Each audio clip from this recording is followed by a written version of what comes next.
Manchester United play Tottenham Hotspur tomorrow in a must-win game after dropping points in a frustrating 0-0 draw to Newcastle. But how is Manchester United going to line up in that game versus Tottenham? Martial is still not fit. Question marks over Eriksen. Donny returning apparently. But what will the starting 11 be for United versus Tottenham tomorrow?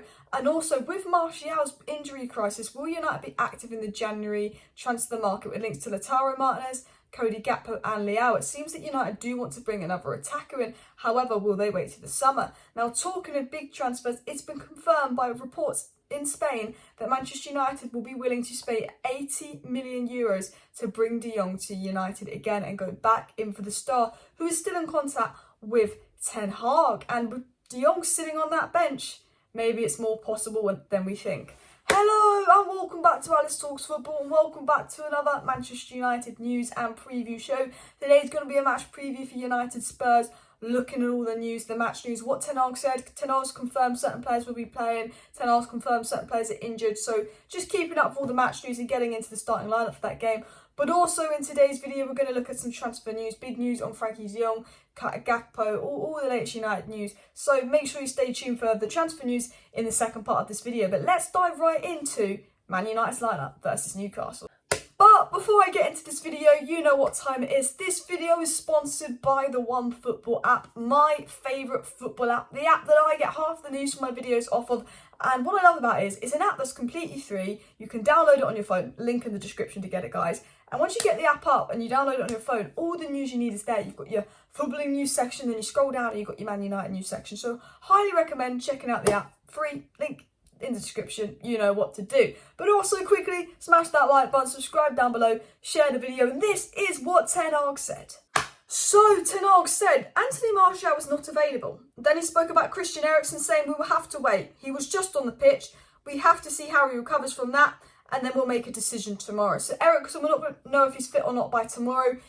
So big question marks over him. But Martial is injured. And before I get into the team news and stuff, I just want to say Manchester United have to sign a striker, or at least someone that can play as a forward in January, because Rashford's not a striker. Ronaldo is 37. We cannot be relying on him every single week in, week out, especially when he's not at his best, because Martial, after 14 games into the season, still hasn't been able to play a full 90 minutes or start a Premier League game other than bloody Everton, which he came off in within 20 minutes because he's always injured. You cannot rely on the glass man Martial and a 37-year-old Ronaldo to get Ten Hag through the season. United, Ivan Toney is a striker. Osimhen is a striker. They'll be a bit pricey, maybe wait till summer. Gakpo, 30 million, is a left winger that can also play as a centre forward. He will give us just a bit more depth in attack in general. He wants United. Ten Hag wants him. Ten Hag's agent is the same as his, so the deal's easy to do. Ruud van Nistelrooy will sell him to us. All we need to do is spend 30 million. Glazers, you must sign a striker or Erik Ten Hag is doomed.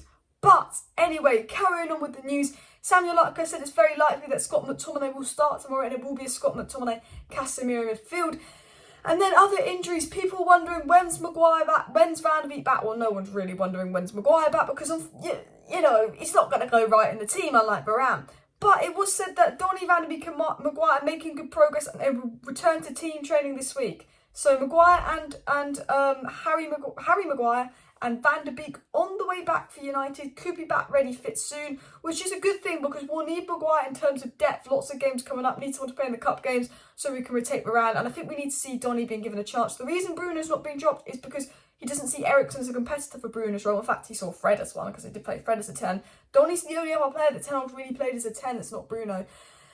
And I think Donny coming back might give Bruno a little bit of competition. He did also speak about Brandon Williams and Axel Tuanzebe that out injured as well, Ten Hag, but they're not going to play, are they? So let's get into what Manchester United's lineup is going to be versus Tottenham tomorrow. It's De Gea in goal, Delo at right back, Luke Shaw at left back, Martinez and Varane at centre back, Bish Bash Bosh.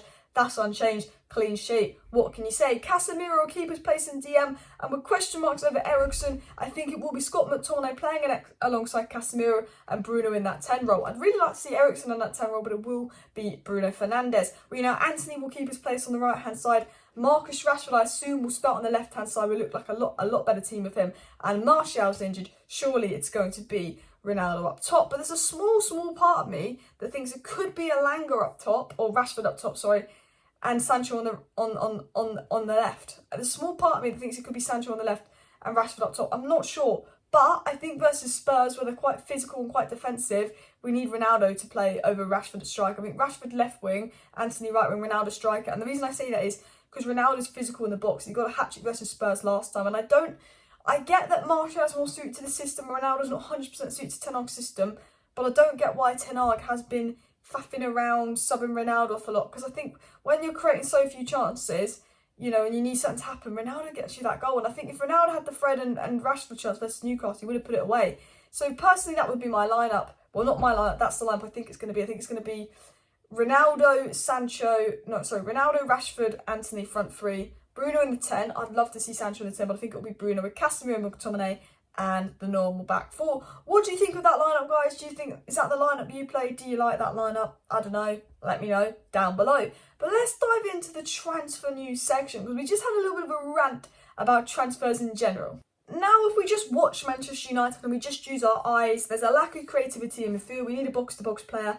But most importantly, we need a striker, because Martial is literally, I think, made of glass right now. And Ronaldo is 37, not getting any younger, and he's not really performing at the best of his ability. Now, I think that United are no way United going to get a box-to-box in January. No way. I don't think that's going to happen. I think that will be the summer. We'll be going for the Bellinghams. We'll be going for the De Jongs. That's who Ten Hag wants. We know that. Now, we will talk about Frankie de Jong. It's been said, we know that United love de Jong. It's been said that Ten Hag is still in contact with de Jong. And it's been said that Ten Hag hasn't given up on Frankie de Jong. But another thing that was said regarding Frankie de Jong to United is that United will be willing to pay up to 80 million euros again to get Frankie de Jong in the summer. And it's not very much wanted by Barcelona. He's sitting at the bench.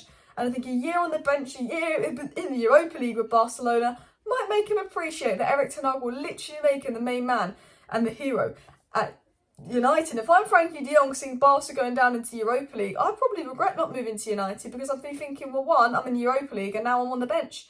You're not wanted at Barca, mate. You are by the fans, but you're not a starter. You be the main fucking man next to Casemiro at United. But reportedly, and people say this, let's give up on de Jong, give up on de Jong, give up on de Jong. The reason de Jong didn't go to United is because of his deferred wages. You're telling me that even after de Jong said he wasn't kind of going to come to United in May, and he'd made his mind up in May and decided to stay at Barcelona in May, Man United would be flying out to Barcelona in July to get the deal done. There's no way Arnold, Mertens, all of them would be flying out to Barcelona, making bids, making offers, agreeing a deal with Barcelona if there wasn't a chance Frankie de Jong would agree to come. Frankie de Jong's agent had told inside sources close to United that Frankie de Jong will join United if he can get his deferred wages sorted out, which Barcelona wouldn't do because they tried to blackmail United into paying the 17 million deferred wages, because they pretty much looked at us and went, yeah, they're fucking desperate in the transfer window, which we were. So Frankie de Jong's United is still possible with very much a summer deal, and reports coming out of Spain, again, confirming United still interested in de Jong. The possible January deal is Cody Gakpo, but I think it just depends on injuries. Because we know that Murta literally said we're focused on the summer. All the sources in and around United said they're focused on the summer. But David Ornstein says Ten Hag wants players in January. Ten Hag's come out and said I want January reinforcements if the right players available. And Fabrizio Romano said the only realistic January signing Manchester United could probably make is Cody Gakpo. Now I hope we get Cody Gakpo, then in summer we get de Jong, Ivan Toney, and then potentially Diego Costa, that goalkeeper, and potentially a right back. I think that's what Ten Hag wants to do, but we have to wait and see, because one thing Murta did say, remember when he did that interview a couple of weeks ago, he did say, no summer's going to be like this one, we overspent this summer, so probably Ten Hag's going to get thrown under the bus next summer and not much money on him, unless we can keep the pressure on the Glazed Out protest, because believe it or not, it does motivate them to spend, and they don't like to spend. But guys, that is all your Manchester United news updates and more. There was a story actually on Paul Pogba saying that, he felt like he got all the blame at United when things went wrong. So maybe I'll cover that in my live stream tomorrow. There's a chance there could be a live stream in the day tomorrow, because I didn't do a live stream tonight. It's just that there's not crazy news at the moment. So I thought it's only worth doing a live stream if we've got enough to talk about for an hour. So I do apologise for no live show tonight, but I will do a live show.